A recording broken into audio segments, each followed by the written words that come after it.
होती है 2010 में, जहाँ पे गुचुएन नाम का लड़का फोटोग्राफी कर रहा है अपने कॉलेज प्रोजेक्ट के लिए। ये काफी बबली सा लग रहा है और काफी हंसमुख इंसान भी है। तभी उसे एक कौवा दिखता है और वो सोचता है कि क्यों ना मैं इस कौवे की भी फोटो क्लिक कर लूं। तब तक का वो कौवा उड़ जाता है, पर कैसे ना कैसे करके वो कौवे की फोटो भी कैप्चर कर ही लेता है। वापस जब वो अपनी कार पर जाता है तो उसके सामने पे एक कार उसे ब्लॉक कर रही होती है। तभी पता चलता है कि उस कार में से एक लड़की उतर के एक छिपकली से बात कर रही है और उसे रास्ता दे रही है अच्छे से जाने का।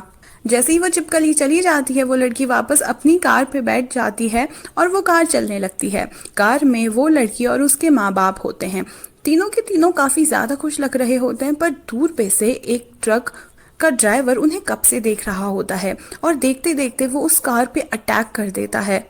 सारे के सारे लोग बेहोश हो जाते हैं कि तभी उनके पीछे से आड़ी हुई गाड़ी जिसमें गुचुएन है वो ये सब देखता है। वो वहां से बाहर निकलता है और कार के पास जाकर सारे लोगों को उठाने लगता है।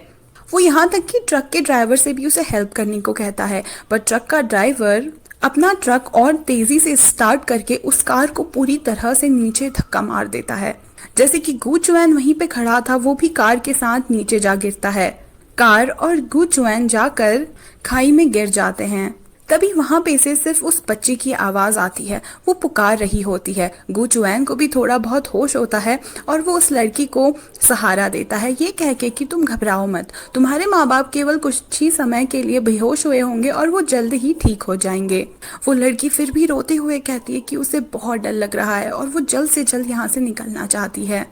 गुचुएन के सीने में एक बहुत बड़ी और नुकीली लकड़ी घुसी होती है, फिर भी वो ऐसा एक्ट करता है कि वो बिल्कुल ठीक है।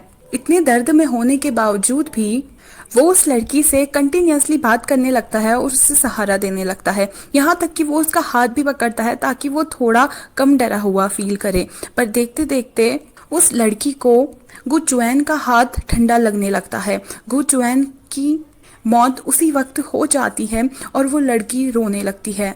कहानी अब आगे बढ़ती है 10 साल और हम पहुंचते हैं 2020 पे, जहां पे ज़ियांग ज़ियांग न्यूइंग नाम की लड़की एक रेस्टोरेंट पे काम कर रही है।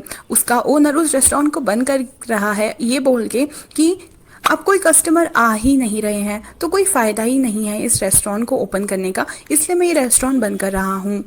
जियाओ निंग बहुत दुखी होके कहती है कि मैं कितनी ज्यादा अनलकी हूँ। ओनर हंस के बोलता है कि बंद तो मैं कर रहा हूँ रेस्टोरेंट अपना, तुम कैसे अनलकी हो। वो बोलती है ये ऑलरेडी मेरी 27th जॉब है और मैं जिस जगह काम करती हूँ वह हमेशा ऐसा कुछ ना कुछ हो जाता है। एक जगह का बॉस तो पूरी तरह कंगाल हो गया था कि उसे देश ही छोड़ के जाना पड़ा, और दूसरी जगह तो मैंने पूरा किचन ही जला दिया था। बड़ी मुश्किल से मुझे ये जॉब मिली थी और यहाँ पर भी मेरा बैड लक काम कर गया। वो आदमी उतना चिंता में नहीं होता क्योंकि ऑलरेडी उसका कोई और बिजनेस है। वो फिर भी स्माइल करता है और कहता है तुम सच में बहुत ज्यादा बैड लक वाली हो। तभी जियाओनिंग कहती है नहीं नहीं, मैं दूसरों के लिए बैड लक नहीं हूँ, मैं तो खुद ही अपने लिए ही बैड लक हूँ। उसका बॉस फिर भी उसे एक अच्छी खासी अमाउंट पे करता है। वो बहुत ज्यादा खुश हो जाती है। अब जैसे कि रेस्टोरेंट बंद होने के लिए रेस्टोरेंट का सामान खाली होना जरूरी है, उस रेस्टोरेंट का ओनर सारी की सारी चीजें फ्री में बांट रहा होता है। वहां पे तभी एक लड़का आता है सामान लेने के लिए। जियाओ निंग उसे बताती है कि आज सारा का सारा सामान फ्री है, पर फिर भी वो उस सामान के लिए पे करके वहां से चला जाता है। जाते वक्त वो उसकी हल्की सी शक्ल देखती है और अब हमें इस आदमी के बारे में पता चलता है। दरअसल ये बिल्कुल गुचुएन की तरह दिखता है और ये जाके अपनी ही कब्र खरीद रहा होता है। कब्र बेचने वाला बोलता है कि ये कब्र खरीदने के लिए आपको मरा होना जरूरी है। गुचुएन तभी कहता है कि जितने भी पेपर वर्क्स हैं वो जल्द ही फिनिश हो जाएंगे और उसके बाद मैं ये कब्र खरीद लूंगा। सेल्समैन को भी बहुत वियर्ड लगता है कि ये कैसा इंसान है जो जिंदा होते हुए भी अपनी कब्र खुद ही खरीद रहा है। तभी हम दूसरे कैरेक्टर को देखते हैं जिसका नाम है जू चैंग रेन। वो गुचुएन का काफी अच्छा दोस्त है और उसी की डिजाइन स्टूडियो में काम भी करता है।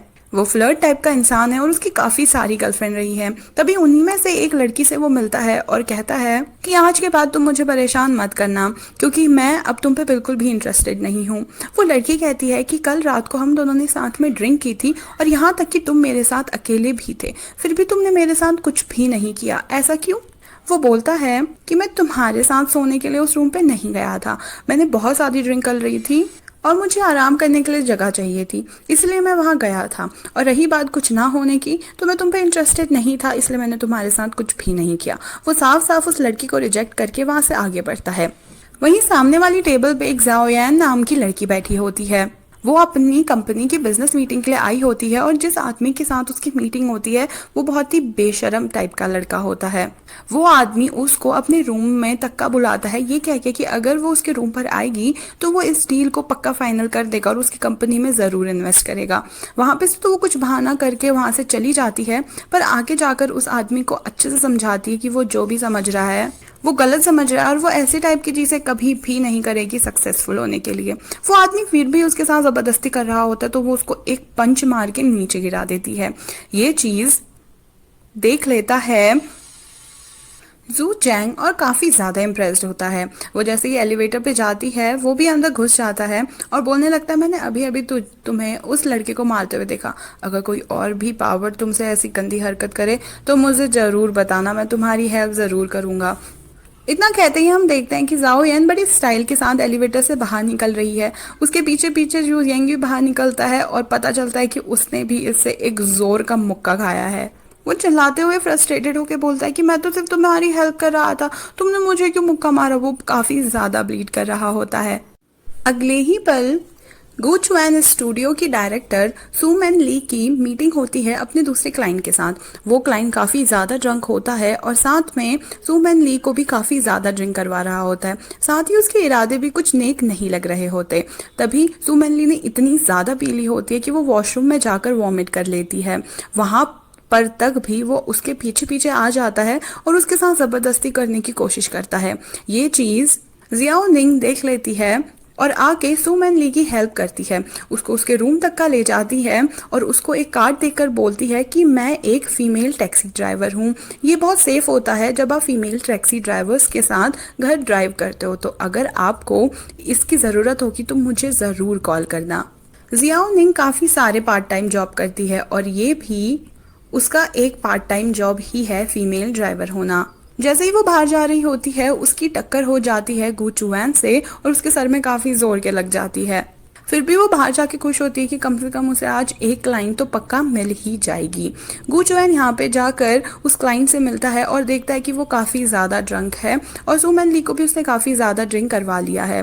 गुचुआन सीधे पॉइंट पे आने को बोलता है और मीटिंग के बारे में बात करने को कहता है।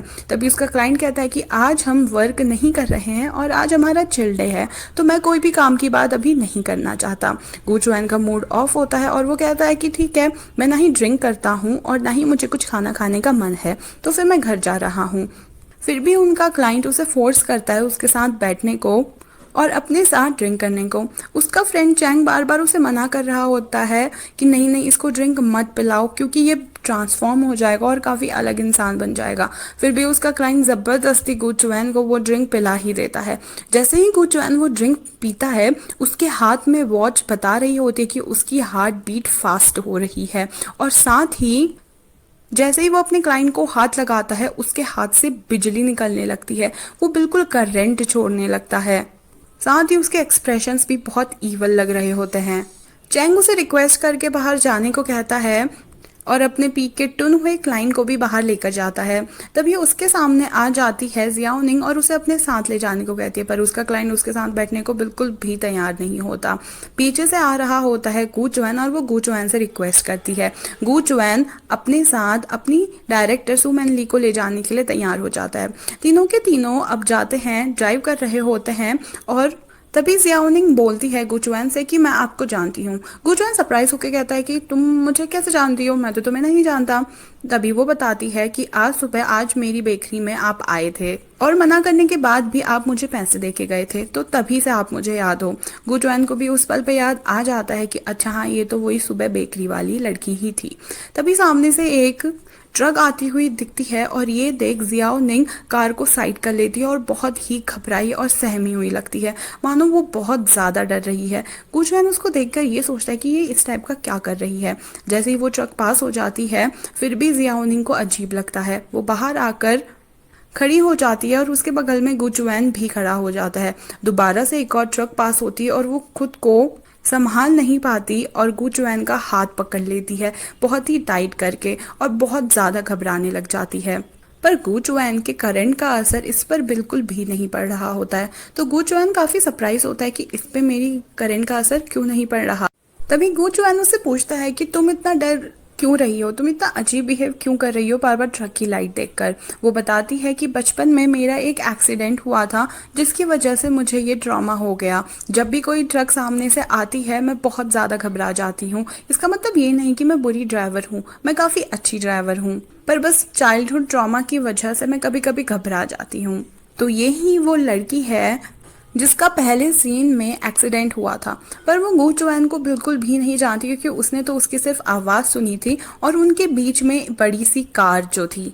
साथ ही गू चुएन भी नहीं पहचान सकता उसे क्योंकि वो भी उसका नाम या शक्ल बिल्कुल भी नहीं जानता था। और जोर से अपना हाथ कार पे रखता है और कार भी बंद हो जाती है क्योंकि गू चुएन बहुत हाई वोल्ट की बिजली जो छोड़ता है। तभी उसे एक टो ट्रक मंगाना पड़ता है और वो फाइनली उस टो ट्रक के सहारे अपने घर पहुंचता है और उसको बोलता है कि सू मैन ली को सेफली घर छोड़ देना। जियाओ नीन तो बहुत ही ज़्यादा खुश होती है क्योंकि वो बिना ड्राइविंग किए टो ट्रक पे आराम से जा रही होती है। वो काफ़ी एक्साइटेड भी लग रही होती है।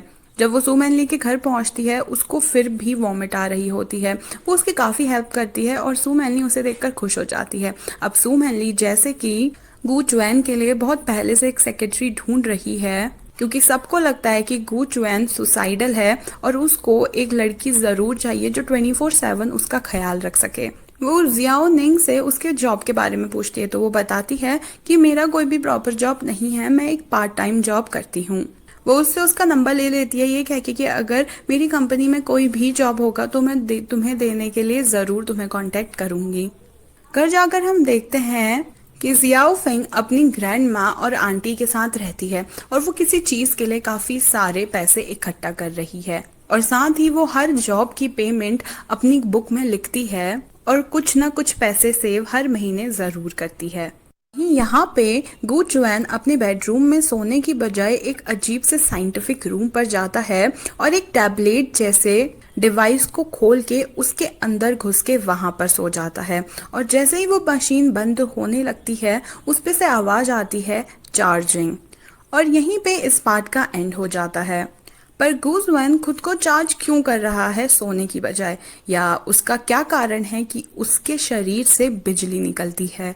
क्या कभी ये दोनों जान पाएंगे कि इनका पास्ट एक दूसरे से कनेक्टेड है। और साथ ही गू चुएन इतना बबली इंसान से इतना सीरियस इंसान कैसे बन गया। ये सारे सवालों का जवाब आपको नेक्स्ट पार्ट पे ज़रूर मिलेगा। तो अगर आपको नेक्स्ट पार्ट देखना है तो जल्दी से सब्सक्राइब कर लीजिए ताकि नेक्स्ट पार्ट आप बिल्कुल भी मिस ना करें। Thank you so much for watching. Bye bye.